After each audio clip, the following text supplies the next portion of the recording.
प्रदेश के विधानसभा के उपचुनाव खत्म हो गए। कई पार्टियों ने सियासी तौर पर अपनी तैयारी अब 27 की शुरू कर दी है। अगर हम बात करें तो भारतीय जनता पार्टी से लेके कांग्रेस पार्टी, सभी पार्टियों ने अब 27 की बिसात बिछाना शुरू कर दिया है। लेकिन यहाँ हम बात करने वाले हैं समाजवादी पार्टी की। समाजवादी पार्टी के मुखिया अखिलेश यादव की क्या है रणनीति, आखिर किस रणनीति पर काम कर रहे हैं समाजवादी पार्टी के नेता, और क्या क्या करने वाले हैं, और क्या करें तो उनको लाभ हो और क्या ना करें कि उनको नुकसान से बचना चाहिए। फिलहाल आपको बात करेंगे इस पूरे वीडियो में कि आखिर समाजवादी पार्टी का प्लान 2027 क्या है। तो बने रहिए हमारे साथ वीडियो के अंत तक। मैं शिव द्विवेदी, आप देख रहे हैं लाइव यूपी न्यूज 24। हम बात कर रहे हैं समाजवादी पार्टी की, वो समाजवादी पार्टी जिसने 2024 के लोकसभा में कमोबेश पूरे देश के राजनीतिक पंडितों को चौंका दिया।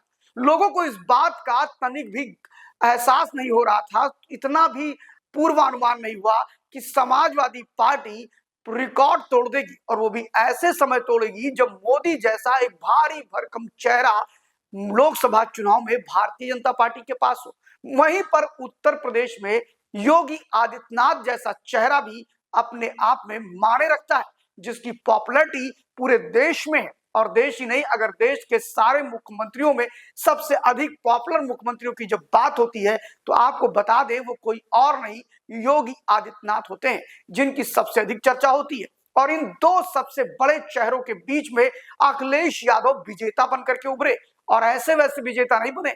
37 सीटें जीतकर उन्होंने अपने पिता के भी रिकॉर्ड को तोड़ा था। इसके अलावा अगर बात करें तो गठबंधन ने 42 सीटें झटक ली उत्तर प्रदेश में। ये वही भारतीय जनता पार्टी है जो 2014 और 2019 के चुनाव में शानदार प्रदर्शन किया था उत्तर प्रदेश के अंदर। लेकिन अब बात आती है कि क्या अखिलेश यादव अपनी रणनीति में कोई बदलाव करेंगे। 2024 के चुनाव में अखिलेश यादव की रणनीति जो थी वो पीडीए की थीम थी, यानी पिछड़ा, दलित और अल्पसंख्यक। जब लोगों ने विरोध करना शुरू किया, खासकर उनकी पार्टी के अंदर अगर हम बात करें तो उसमें आपने नाम सुना होगा एक रोली मिश्रा और इसके अलावा ऋचा सिंह। ये दो ऐसी महिला नेत्री थी जिन्होंने समाजवादी पार्टी पर बड़े आरोप लगाए। जब पीडीए की चर्चा शुरू हुई तो प्रदीप तिवारी भी समाजवादी पार्टी पर यह आरोप लगाने लगे, जो कि उनकी लोहिया वाहिनी के अध्यक्ष थे। और जब इन सभी लोगों ने समाजवादी पार्टी का विरोध करना शुरू किया, समाजवादी पार्टी के पीडीए की नीति में उन्होंने कहा हम कहां हैं, क्योंकि ये सवर्ण क्लास के लोग थे। और जब इन्होंने विरोध किया तो अखिलेश यादव ने क्षण मात्र भी समय नहीं लगाया और इनको पार्टी के बाहर का रास्ता दिखा दिया। उन्होंने सीधे कहा कि पार्टी पीडीए के ही कारण हम उत्तर प्रदेश के अंदर 37 सीट जीतने में सफल हुए। फिलहाल अखिलेश यादव का ये जो प्लान था ये अपने आप में बहुत ही जबरदस्त प्लान था, और इसके बाद अखिलेश यादव को अपने पीडीए के थीम पर, पीडीए की रणनीति पर इतना अधिक विश्वास हो गया कि वो 2024 के उपचुनाव और 2025 के मिल्कीपुर के उपचुनाव में भी पीडीए की चर्चा करते रहे। अगर आप देखते होंगे तो रोज वो पीडीए को लेकर के कोई ना कोई बयान देते हैं। यही नहीं, पीडीए के नाम पर वो अक्सर केंद्र और प्रदेश सरकार को घेरने का काम करते हैं।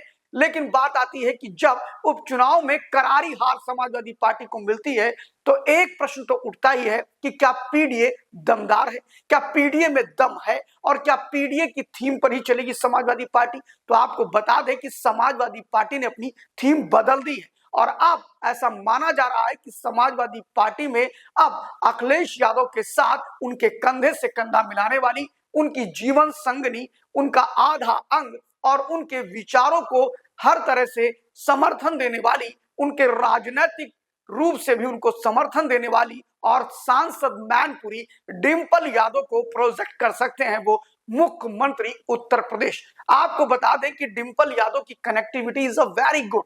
आपको बताते चले कि डिंपल यादव को आपने सदन में भी देखा होगा कि लोकसभा में जब जब सपा सुप्रीमो अखिलेश यादव अपनी बातों को रखते हैं, उस समय डिंपल यादव उनको पूरा बचाव करती हैं। जब सत्ता पक्ष की तरफ से उनकी हुटिंग करने का प्रयास किया जाता है या किसी मामले पर उनको टोकने का काम किया जाता है तो बिल्कुल साक्षात मां भगवती पार्वती की तरह वो अखिलेश यादव की सुरक्षा में खड़ी हो जाती हैं। यही नहीं, आपने देखा होगा कि अभी जब बजट सत्र में अखिलेश यादव कुंभ के भगदड़ को लेकर के सदन में बोल रहे थे तो उस समय जब वो अपने प्रतिनिधियों को चुप रहने की बात कर रहे थे तो प्रतिनिधि चुप नहीं हुए। उसी समय ठीक डिंपल यादव जो उनके ठीक पीछे बैठती हैं, उन्होंने जब हाथ दिया तो उनके सारे समाजवादी पार्टी के जो सांसद थे वो शांत हो गए। यानी इसका मतलब डिंपल यादव की acceptance is a very good and Dimple Yadav अगली मुख्यमंत्री के रूप में पेश कर सकती है समाजवादी पार्टी।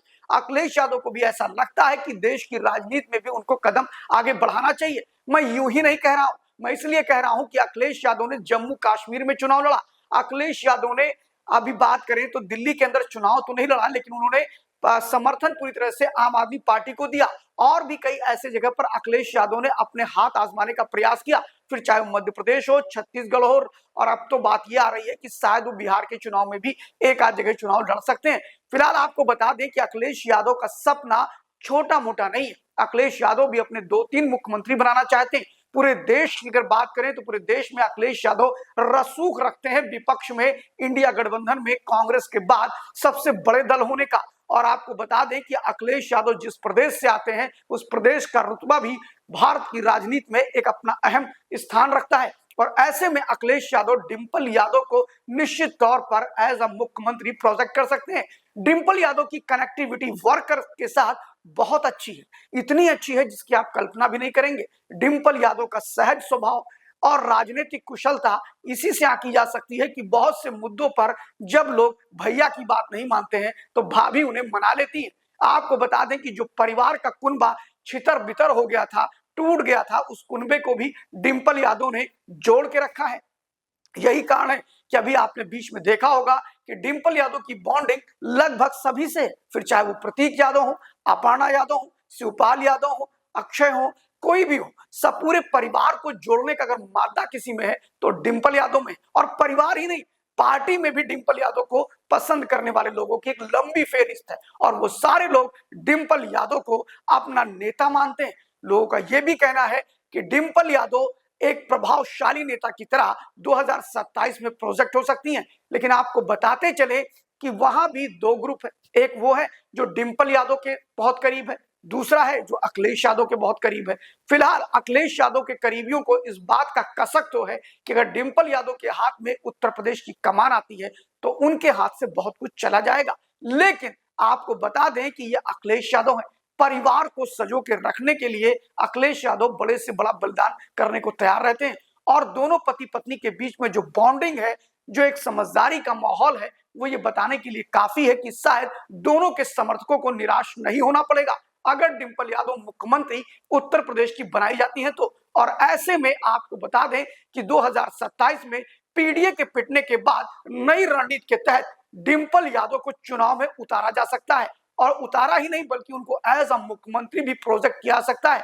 जैसे आप देख रहे हैं कि इसमें सोशल मीडिया से लेकर के अनेक जगह पर डिंपल यादव की रैलियां खूब हो रही हैं, डिंपल यादव को काफी फेमस हो रही हैं, डिंपल यादव के पीछे एक बड़ी मॉब दिखाई पड़ रही है। जैसा कि मिल्कीपुर के चुनाव में आपने देखा, डिंपल यादव के पीछे एक लंबी फेहरिस्त गाड़ियों की दिखाई पड़ी आपको। और ऐसे में ये माना जा रहा है कि 2027 डिंपल यादव होंगी उत्तर प्रदेश का मुख्यमंत्री का चेहरा समाजवादी पार्टी की तरफ से। और शायद अंदर खाने इस पर मोहर भी लग चुकी है और समाजवादियों ने भी तय कर लिया है कि दिल्ली में हम अखिलेश को प्रधानमंत्री बनाएंगे और उत्तर प्रदेश में डिंपल को हम मुख्यमंत्री बनाएंगे। ऐसे में देखना यह है कि क्या 2027 में जैसे कि सूत्र बता रहे हैं कि डिंपल यादव को प्रोजेक्ट करेगी समाजवादी पार्टी।